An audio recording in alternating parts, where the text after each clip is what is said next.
with not happy Ange Postecoglou, calling his men cowards. A, are you surprised? B, what did he mean? Yes, I am surprised. I must say that team cannot be called cowards, in my opinion. Though he's there day in, day out, and he's inside the dressing room. I think he meant it in terms of the way they played. I would be very surprised if he came out and clarified it, say, tomorrow and said, no, I actually meant cowards, full stop, because a team that's gone 36 games unbeaten, albeit it hasn't been the same team, it's been over a calendar year, over 2 seasons, for me, cannot be labelled cowards. He wants to get a reaction. This is going into your B part of the question. He obviously wants to get a reaction. He hasn't been happy during the 5-match losing streak, and I doubt very much whether he would have said that if they had perhaps lost last night. I still think that before half-time they played some very good football.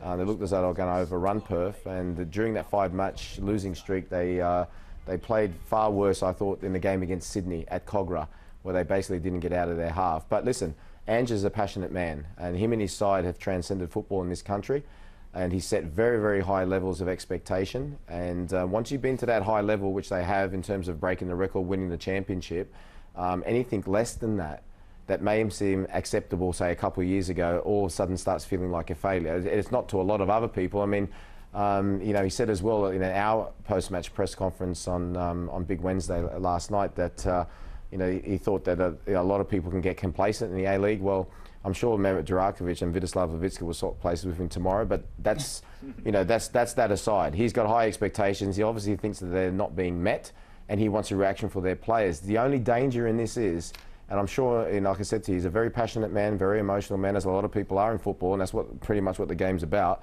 In the cold light of day, when he sits around with his coaching staff, if it, for example, they lose to Adelaide, will they reflect and say maybe that was a little bit too strong? That will all be to be seen when they play against Adelaide this Saturday night, because I haven't been in the Brisbane dressing room, but in the dressing rooms that I've been in, there would be at least 4 or 5 players who would be very upset at being labelled in that manner, which perhaps shows what type of strength that he has in that dressing room. But we'll see now on Saturday night how they react. You're not suggesting professional footballers might be easily put off by comments like that? Well, I'm telling you, I think it's, you know, when you, like I said, I think he's actually meant in the terms of the way they played rather than character, but I think he needs to clarify it. I really do. If there's a 50-50 ball, he deemed his players not to be going in as hard as the opposition. No, that's more towards character, i.e. I'm not in good form.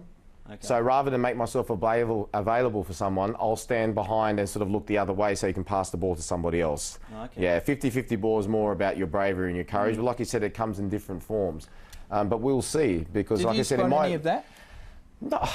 Look, when you're going through a bad run, I spotted it a little bit during the bad run. They weren't, you know, as confident, and which is understandable. They had lost a bit of confidence, and they weren't looking for the ball in situations and during the time when they'd lost. But in the last 2 games, no, I mean, you know, credit where credit's due. Perth Glory were good last night. They were desperate. They were first to the ball.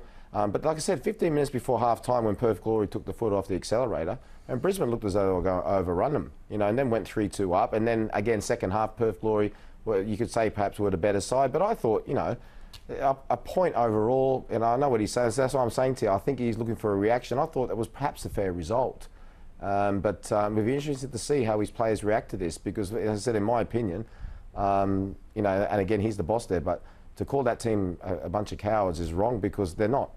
You know, 36 games unbeaten and winning that championship, that's not cowardly. We'll see the reaction when they play Adelaide. Adelaide were winless for 5 games. Bad bet.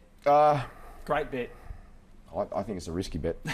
Yeah, it's a risky bet. Well, just in you know, in view of the fact, like, you know, of what Ange said, but maybe look, it's a very fine line. You saw Graham Arnold last night.